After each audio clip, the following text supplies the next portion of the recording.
Hello மக்களே, எல்லோருக்கும் என் இனிய வணக்கம். எல்லாரும் எப்படி இருக்கீங்க? நல்லா இருப்பீங்கன்னு நம்புகிறேன். இன்னைக்கு நம்ம பச்சை பயிரில் பணியாரம் எப்படி செய்யலாம் அப்படிங்கிறத பார்க்கலாம். பணியாரம் செய்கிறதுக்கு ஃபர்ஸ்ட் பச்சை பயிரை ஊற வச்சிடலாம். நான் ஒரு 3/4 கப் அளவுக்கு பச்சை பயிர் எடுத்திருக்கேன். பச்சை பயிரை நல்லா தண்ணியில் 2 to 3 times வாஷ் பண்ணி எடுத்துக்கலாம். இப்போ இதை ஒரு 8 மணி நேரத்துக்கு தண்ணியில் ஊற வச்சிருங்க. இப்போ பச்சை பயிறு நல்லா ஊறி வந்திருக்கு. இந்த ஸ்டேஜ்லேயே நீங்கள் இதை பணியாரம் செய்கிறதுக்கு யூஸ் பண்ணிக்கலாம். நான் இந்த பச்சை பயிரை இன்னும் கொஞ்சம் ஸ்ப்ரவுட்ஸ் வர அளவுக்கு விட போகிறேன். அதுக்கு இந்த தண்ணியெல்லாம் ஃபில்டர் பண்ணிவிட்டு ஒரு ஈர துணி அப்படி இல்லைன்னா டிஷ்யூவை வச்சு கவர் பண்ணி வச்சிடலாம். கொஞ்சம் இருட்டான இடத்துல வச்சோம் அப்படின்னா ஸ்ப்ரவுட்ஸ் கொஞ்சம் சீக்கிரமாக வரும். இந்த மாதிரி ஊற வச்சு செய்கிற அளவுக்குலாம் டைம் இல்லை அப்படின்னு யோசிச்சிங்கன்னா கடைகள்லேயே இப்போல்லாம் க்ரீன் கிராம் ஸ்ப்ரவுட்ஸ் கிடைக்குது. நீங்கள் அதை கூட வாங்கி ட்ரை பண்ணலாம். இப்போ பார்த்தீங்கன்னா உங்களுக்கே தெரியும் ஸ்ப்ரவுட்ஸ் நல்லாவே வந்திருக்கு. இது இருக்கட்டும். இப்போ வேற ஒரு பாத்திரத்தில் ஒரு 1/2 கப் அளவுக்கு நான் இட்லி அரிசி எடுத்திருக்கேன். உங்களுக்கு வேணும்னா பச்சை அரிசி கூட யூஸ் பண்ணிக்கலாம். அது கூடவே ஒரு 1/4 கப் அளவுக்கு உளுந்து சேர்த்துருக்கேன். இப்போ இது ரெண்டுத்தையும் தண்ணியில் நல்லா வாஷ் பண்ணி எடுத்துக்கோங்க. ஒரு 3 மணி நேரத்துக்கு இதை நல்லா ஊற வச்சிடலாம். இப்போ இந்த அரிசியும் உளுந்தும் நல்லாவே ஊறி வந்திருக்கு. நம்ம மாவு அரைக்கிறதுக்கு ஸ்டார்ட் பண்ணிடலாம். அதுக்கு ஒரு மிக்ஸி ஜாரில் ஊற வச்ச பச்சை பயிரை சேர்த்துக்கலாம். அது கூடவே ஒரு பச்சை மிளகாய் சேர்த்துக்கலாம். இது லாங் சில்லி, ஸோ காரம் இருக்காது, அதனால நான் ஒன்று சேர்த்துருக்கேன். அது கூடவே 2 பல்லு பூண்டு சேர்த்துக்கலாம். இப்போ ஒரு 3 சின்ன பீஸ் அளவுக்கு இஞ்சி சேர்த்துருக்கேன்.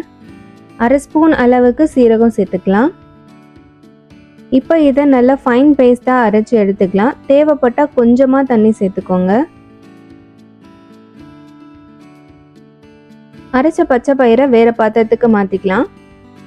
அதே மிக்ஸி ஜாரில் நம்ம ஊற வச்ச அரிசியும் உளுந்தையும் சேர்த்துக்கிறேன்.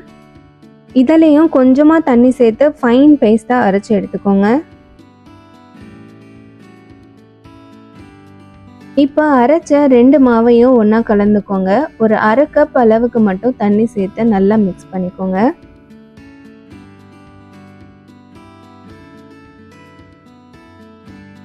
முக்கால் ஸ்பூன் அளவுக்கு சால்ட்டு சேர்த்துக்கலாம். இது கூடவே ஒரு 2 பிஞ்ச் அளவுக்கு மட்டும் பேக்கிங் சோடா சேர்த்துக்கோங்க. இது எல்லாத்தையும் நல்லா மிக்ஸ் பண்ணிட்டு ஒரு 1 மணி நேரத்துக்காவது இதை புளிக்க வைக்கணும்.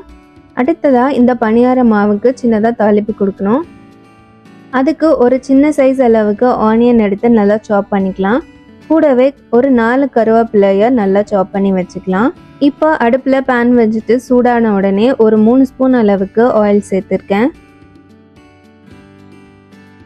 ஆயில் நல்லா சூடான பிறகு ஒரு 1/4 ஸ்பூன் அளவுக்கு கடுகு சேர்த்துக்கலாம். ஒரு 1/4 ஸ்பூன் அளவுக்கு சீரகம் சேர்த்துக்கலாம். அடுத்ததாக 1/4 ஸ்பூன் அளவுக்கு கடலைப்பருப்பு, உளுத்தம்பருப்பு சேர்த்துக்கலாம். 2 பிஞ்ச் அளவுக்கு பெருங்காயம் சேர்த்துக்கலாம்.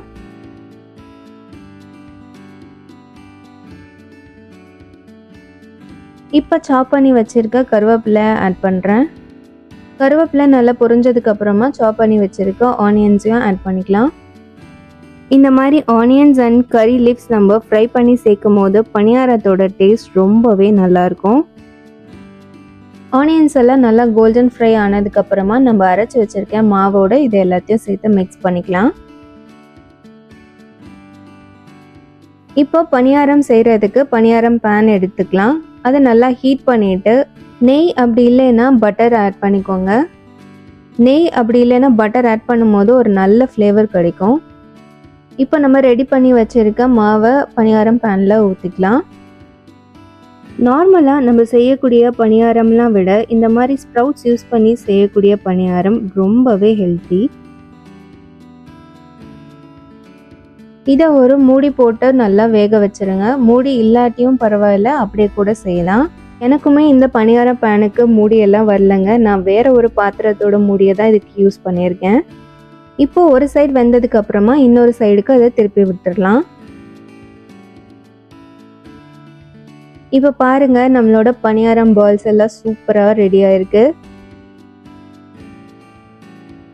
பணியாரம் உள்ளெல்லாம் நல்லா வெந்திருக்கான்னு ஒரு வாட்டி செக் பண்ணி பார்த்துக்கலாம். பச்சை பயிரை சுண்டெல்லாம் செஞ்சு கொடுத்தா சாப்பிட மாட்டேன்னு அடம் பிடிக்கிற பிள்ளைங்களுக்கு கூட இந்த மாதிரி பணியாரமா நீங்க அதை செஞ்சு கொடுத்தா அவ்வளோ விரும்பி சாப்பிடுவாங்க. அவ்வளோதாங்க, நம்மளோட யம்மியான பணியாரம்ஸ் எல்லாம் ரெடி ஆயாச்சு. இதை நல்ல கார சட்னி இல்லை தேங்காய் சட்னியோட வச்சு சாப்பிட்டோம் அப்படின்னா செம்ம டேஸ்டா இருக்கும். உங்களுக்குமே இந்த வீடியோல பார்க்கும் போதே தெரியும் இந்த பணியாரம்லாம் எவ்வளோ சாஃப்டா இருக்குன்னு. இதே போல நீங்களும் உங்க வீட்டில் இந்த பணியாரம் செஞ்சு ட்ரை பண்ணி பாருங்க. எப்படி வந்தது அப்படின்றத காமெண்ட் செக்ஷன்ல ஷேர் பண்ணுங்க. இந்த வீடியோ உங்களுக்கு பிடிச்சிருந்தா லைக் பண்ணுங்க. நம்ம சேனலை ஃபர்ஸ்ட் டைம் பார்க்குறீங்க அப்படின்னா சப்ஸ்கிரைப் பண்ண மறந்துடாதீங்க. மீண்டும் உங்களை இன்னொரு வீடியோல சந்திக்கிற வரைக்கும் டாடா பாய் ஃப்ரம் பிறை.